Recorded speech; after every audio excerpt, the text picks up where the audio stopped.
Hello, my name is Doug Ball. Today we begin our oral history interviews. We're here today to talk with Gerald Burstein. So tell us a little bit about where you were born and grew up.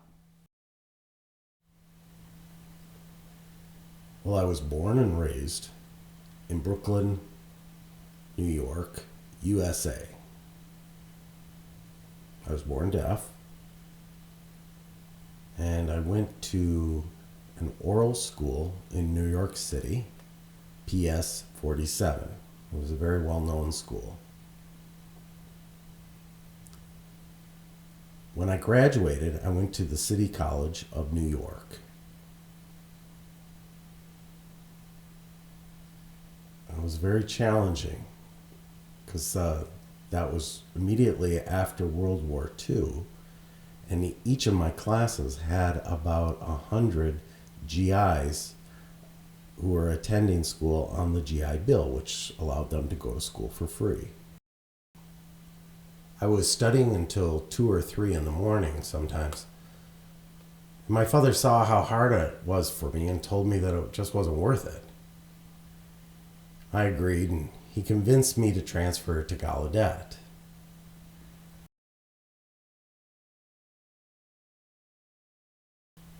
And I came into Gallaudet as a sophomore and graduated in 1950.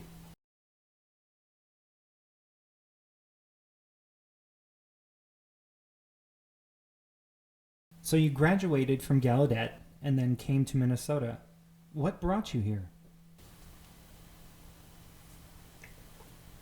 Well, during my senior year, all of the students who were majoring in education were sending out their letters of interest to various schools and searching for teaching positions. In February, I got a letter from Minnesota, which was unusual because most people were notified during the spring. And so for me to get this letter in February was quite early, and I don't know why I happened to get this. They needed a teacher, so I went to see the principal of the Kendall School, where I had done my student teaching. I went there to ask her, and her name was Mrs. Wilder. I don't know why that name popped back into my mind suddenly. But I asked her about the Minnesota School for the Deaf. And right away, she told me the school was wonderful, that the students all learned straight English, and that they were using the Wings syllables. Now, I had no idea what that was. I'd never heard of it.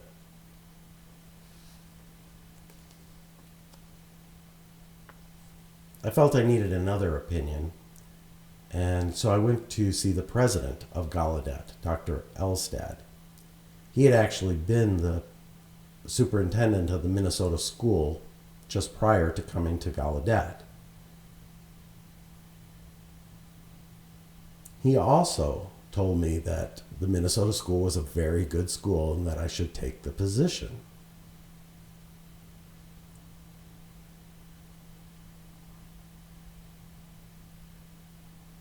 And so I thought, well, I got 2 positive responses, but I needed to get one more. So I went to the printing instructor at Gallaudet, the man who was teaching in the printing area. And he had been teaching at the Minnesota school, but when Dr. Elstad had come to Gallaudet, Dr. Elstad brought him with him. I asked him about going to Minnesota, and he told me the school was very good and that I should probably take the position. He said that the people in Minnesota tended to be tight, usually staying within their group. I wouldn't want to use the word clannish, but certainly insular.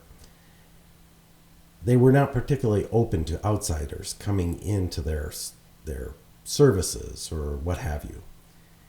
He said they were just cold, not particularly friendly. And I thought, well, Minnesota is a cold state. Maybe that's what makes the people cold. Well, that shows you what kind of reasoning skills I had at those days. But I decided to go to Minnesota, and I think it was in the fall of 1950, I taught my first classes.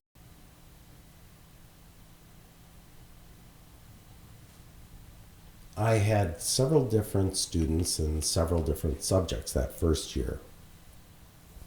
The second year, there was a math teacher in the high school who had left, and the principal asked me if I was interested in the position.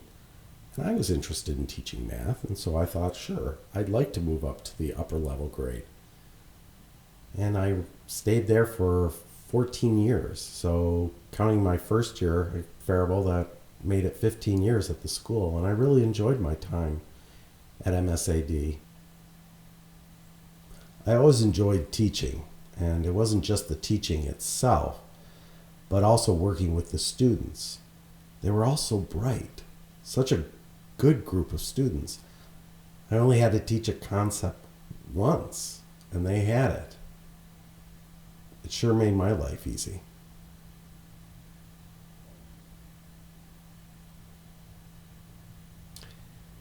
What else?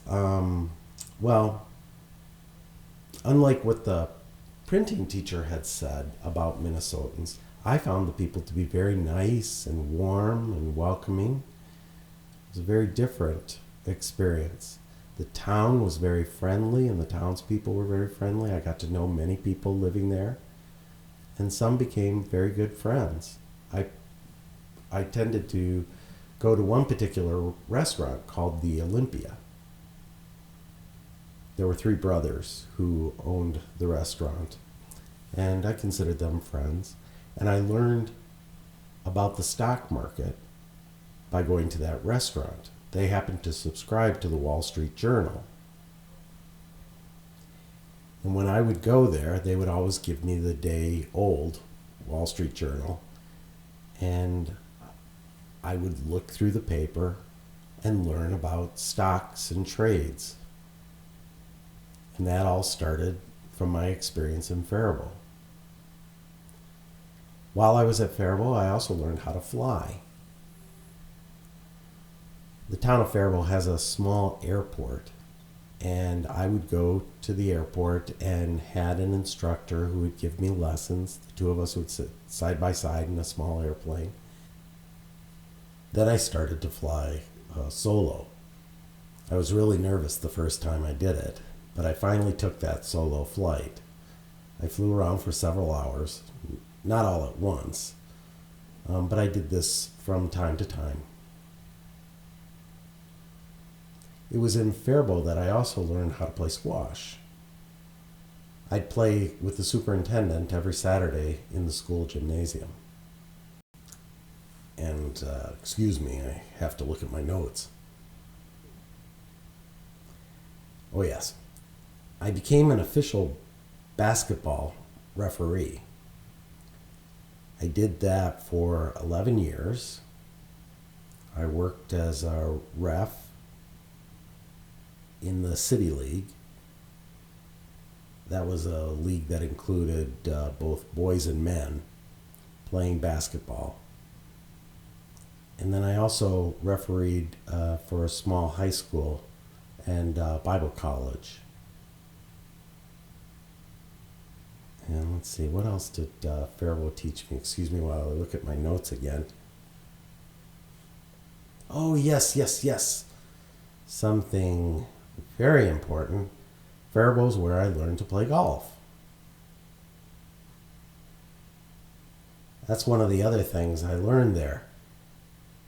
That was because there was a 9-hole golf course just across the street from the school. I could easily walk, or most of the time drive over to the course and play around after school. I learned by other people telling me what to do, but my advice to anyone else would be to make sure to take a golf lesson. Don't follow my path. Anyway, let's see. Well, that's about all of that.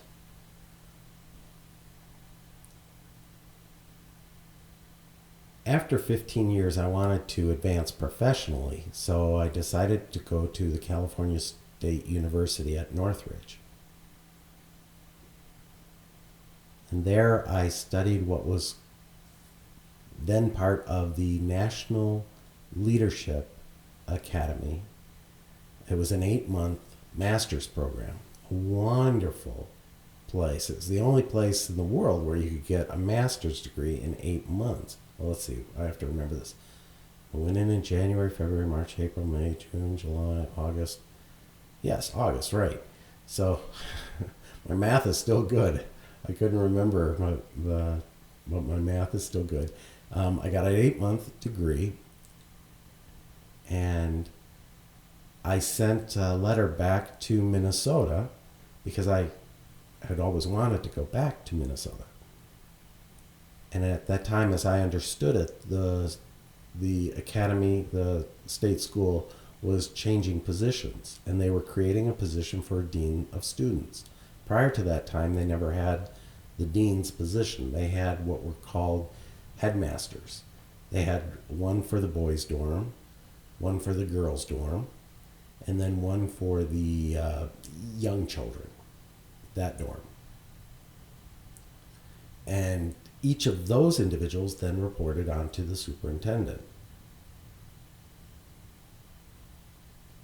But they wanted to create this new position, a dean of students, and have the 3 head of house report to the dean of students to lessen the responsibility or the obligations that the superintendent had. And now this was spring of '65 that I sent the letter, and I got a reply that said, "We are sorry, but we cannot hire you because the position requires that the individual must be able to use a telephone and must be able to speak to parents who do not know sign language. So we are sorry." And, there's nothing I could do about that. So I got a job teaching at the California School for the Deaf in Riverside. That's the Southern California School. It's a city just between LA and Palm Springs. Very nice town. I taught there in the fall of '65, but during that year I still wanted to get back to Faribault, and this is the sign for Faribault that I use, but I wanted to go back to Faribault where I did my primary teaching. There was nothing against the California School for the Deaf, but because I had heard that they were going to start a vocational technical school at the Faribault School for the Deaf, I knew the person in charge because his wife had taught me at the school. She was very nice. And I sent them a letter, and I got a very nice letter in reply. I actually have it with me.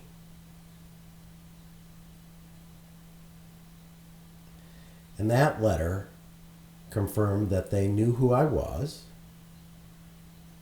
and the project was still in planning, but had not been completed yet. And as soon as the new school was ready to go, they would let me know. That was in 1965, and it's been since then until today that I still haven't heard from him. Wow. Minnesota lost a wonderful leader and asset to California. Tell me more about when you first came to Minnesota. What was your salary and where did you live?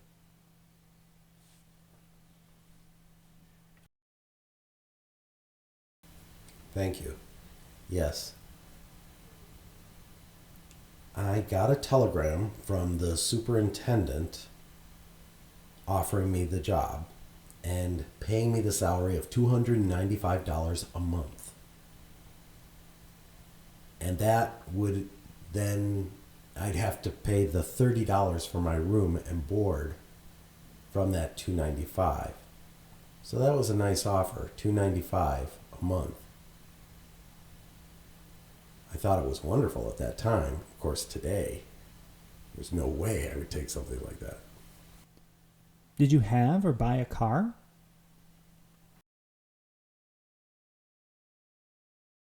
Yes, I bought a car. Before that, I lived on campus. And there were 2 rooms just above the powerhouse. They signed it this way, powerhouse. And I stayed there for a few years. But then the powerhouse was raised, and I moved over to an apartment, a 2-bedroom apartment on campus under the dining hall. And I stayed there until I left. It was very nice. Now about my car, yes, I did buy a car. I bought my first car. It was a Studebaker, a 1950, and I think the model was a Champion 2-door. It was a green 2-door. And I used that car to bring students to basketball games and football games. In fact, one time I took the boys down to a track meet that was happening at the Kansas school. And I brought the boys from Minnesota down to Olathe for the track meet there. And I used my car to do that. I enjoyed driving from Minnesota back to New York to visit my parents, and then driving across the United States to California. I put a lot of miles on that car. When you first came to Faribault, were the boys still doing military drills? Yes, you have reminded me that when I got to Faribault, there were boys wearing military uniform.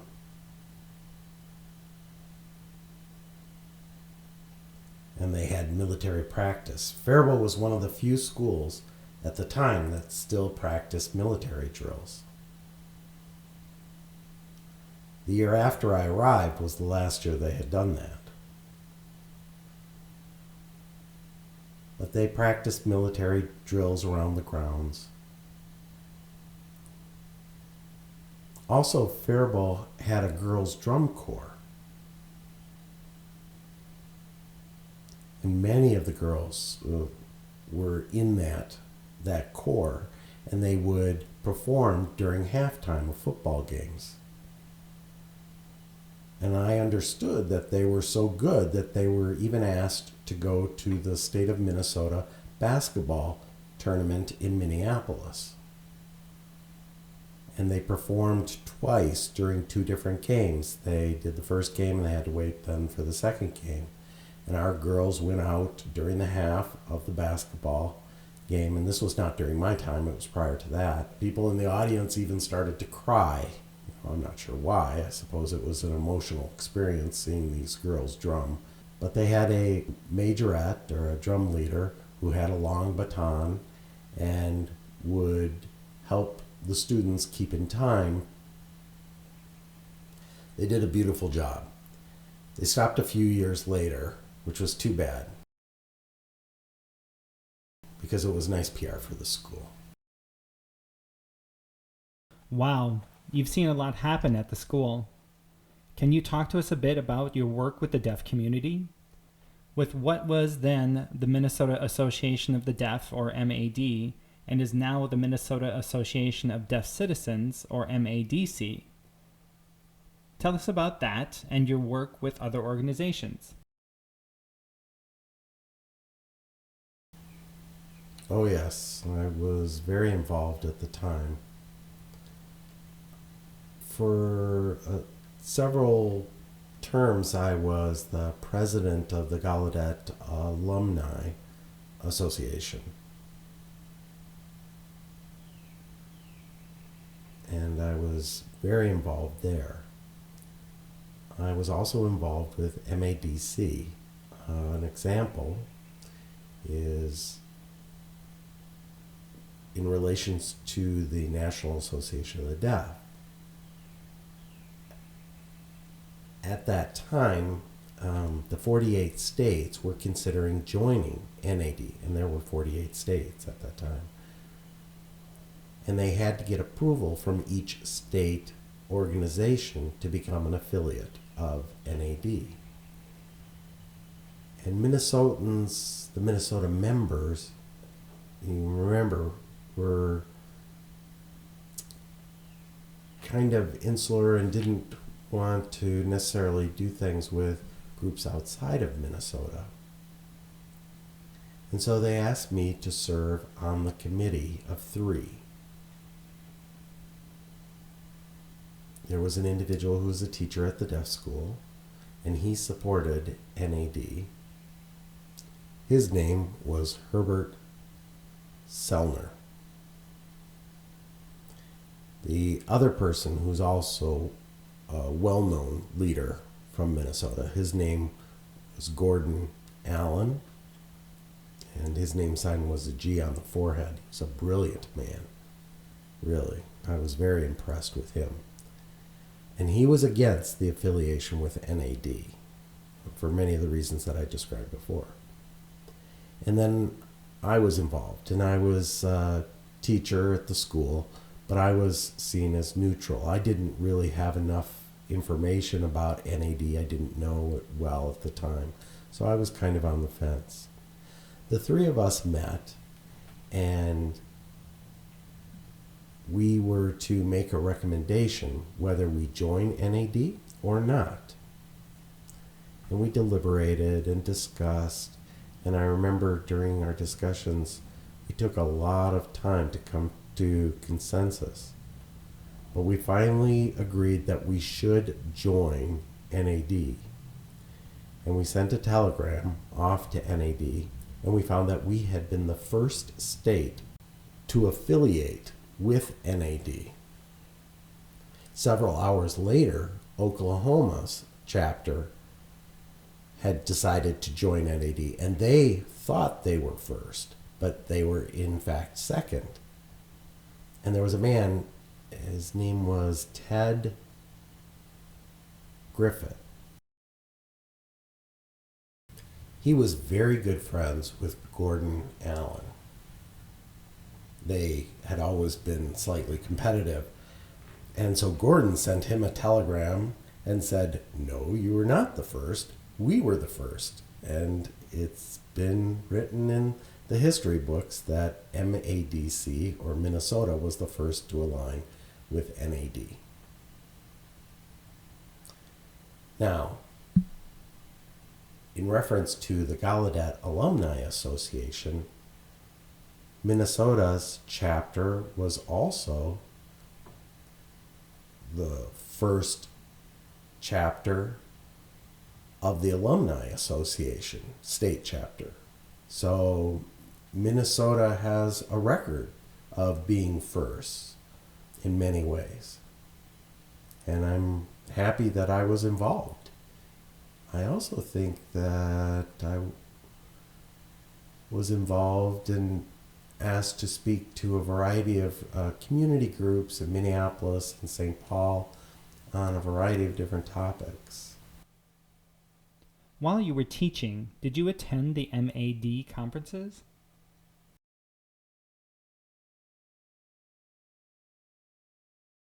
Yes, I did. I've gone to a few. But as I mentioned before, Minnesota as a group has its own way of doing things. And for example, I have gone to one MSAD meeting. I can't remember which meeting or which town that was in, but they were seeking new officers, president, vice president, so on. And someone nominated me as president. And another person got up and said, no, he cannot be president or even run for the office because he's not from Minnesota. He's not native. Therefore, he can't be a candidate for the position of president. So that's a clear example of how tight the group was at the time. My understanding is that the tradition was broken a few years ago and a non-native Minnesotan was elected to the office. And that individual became president and has served 2 or 3 terms.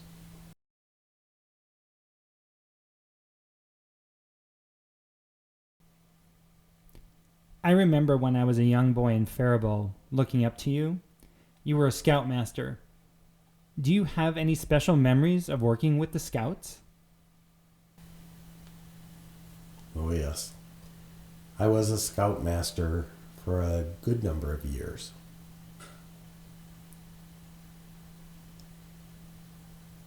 And one memory I have of that time was that it was the practice for Faribault to pick a mayor for the day. So they would search among the students and choose one to run the city. And we sent in a student's name, Ron Nomland, and he was chosen for the mayor of the day. And he worked as mayor of the day in the office, made some decisions and did some writing. And his picture was on the front page of the Faribault newspaper. And I thought that was interesting. So while you were in Faribault, were you involved in sports as a coach or anything else? Yes. I was a basketball coach for the 3rd team. Those were the small kids. And we played in a league against other it's a basketball group. You know, you have varsity and junior varsity. And then this was a tier below that, and we called it 3rd team. And I was their coach. And we played against a variety of teams. And we became champ of the league. It was 1 year or 2 years, but it was very nice. I'd forgotten all about that until the other day when one of my former students and reminded me of our championship and asked me, do you remember our championship? And I said, yes, thank you. I do remember that. Now, your name is Gerald Burstein, but people around here call you Bummy. Where did that nickname come from?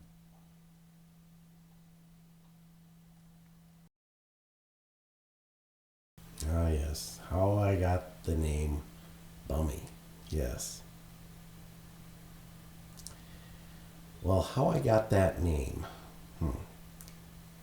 It was in 1947, and I had just entered Gallaudet University. And that fall, there was the World Series between the Brooklyn Dodgers and the New York Yankees.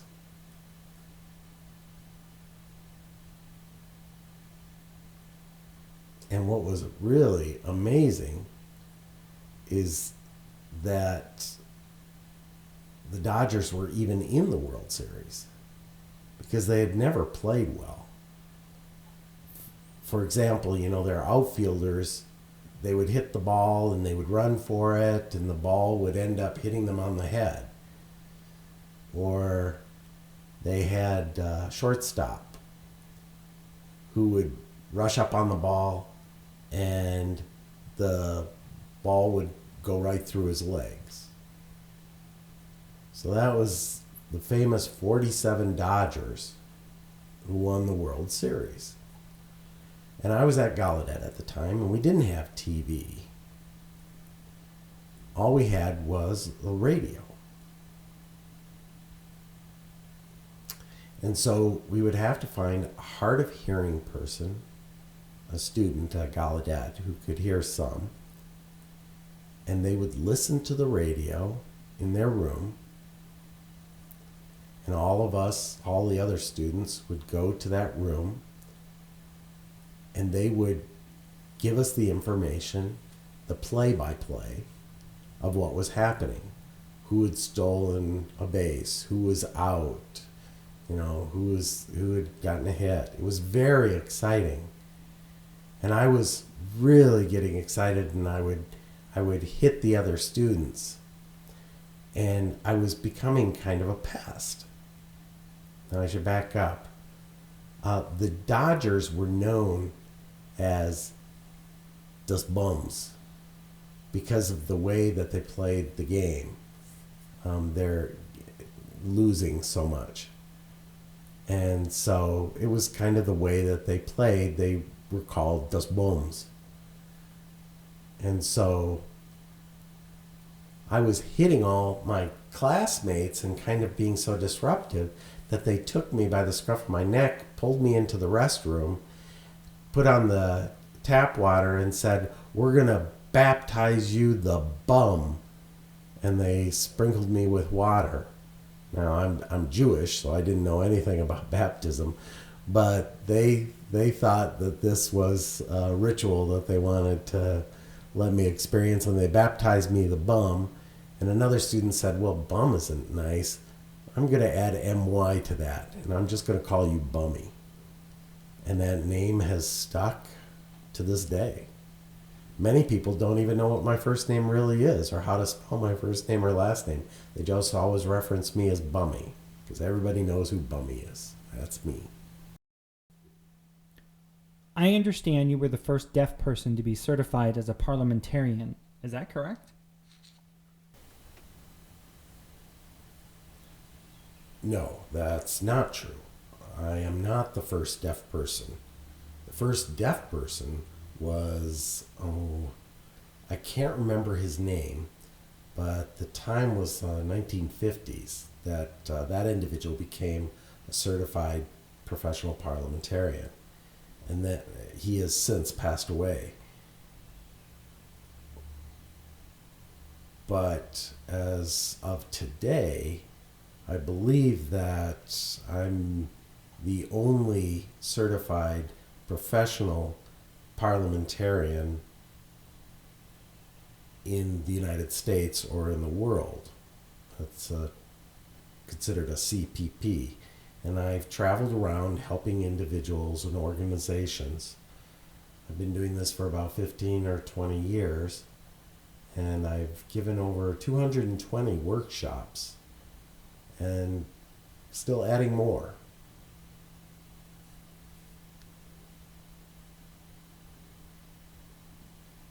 I know that there are several good people out there that haven't yet passed the written or the oral exams to get your certification, and I keep encouraging them. I can't live forever. I would certainly like to, but there's just no way that's going to happen. So now remember, I wasn't the first parliamentarian, but I am the only one in the U.S. Thank you.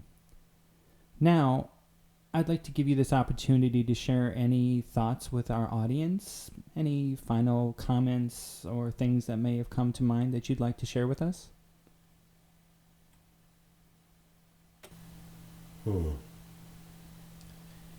I would like to say a little bit about how I've enjoyed coming back from time to time to the state of Minnesota. The last time I was here was in 1985, and at that time it was the celebration of the 100th anniversary of the Gallaudet Alumni Association for the Minnesota chapter. And I hope to come back again in the near future or even in the far present.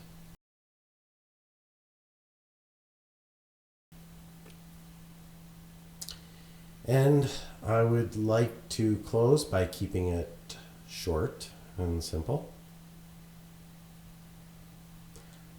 I don't see the people here in Minnesota as just people. I honestly see them as giants. Minnesota as a state is one of the states that's received the most honors of all. And it's due to the great people and the great deaf people and hard of hearing people that are here in the state. They're a wonderful group, and I applaud their accomplishments. And I owe much to these individuals, much of my success, my achievements, and my many, many awards, and my many honors really are from Minnesota and my experience at Faribault. Just recently, in 1988, Gallaudet decided to honor me with a doctorate degree. They called me Dr. something. Of course, nobody ever calls me that. But in the audience was one of my former students from Minnesota who had moved to the Washington, D.C. area. And that student watched me receiving my award and came up to me afterwards and said, "Now, do you realize that your achievements go back to Faribault, Minnesota?" And I had to agree. I had to say, yes, I owe a great deal of thanks to Faribault and the state of Minnesota. I really am appreciative to you all. Wow, I've really enjoyed this interview with you. Hearing your stories about your experiences here in Minnesota. Thank you so much for coming to share these wonderful stories with me and others. There is so much rich history you have experienced for us to learn about. Again, thank you, Bummy, for being with us.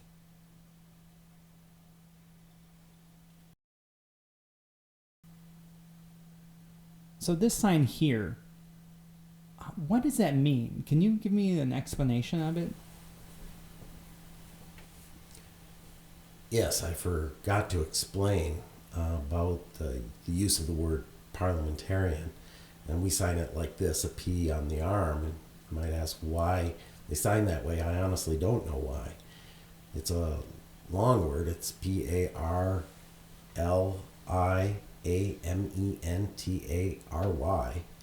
It comes from France. Parli, Parli, which means to speak, and mentary, which means to act. And they put those together, parliamentary. And now I am, as the individual, am a parliamentarian.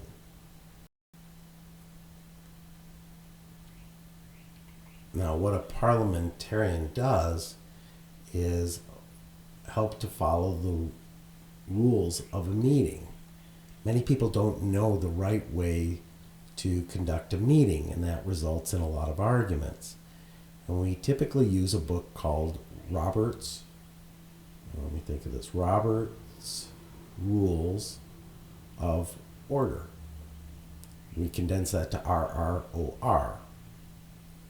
And that book defines how meetings should be conducted. What is the proper order? What's the proper way to make a motion? How do you second a motion? How do you allow debate? Among other things, is all parliamentary.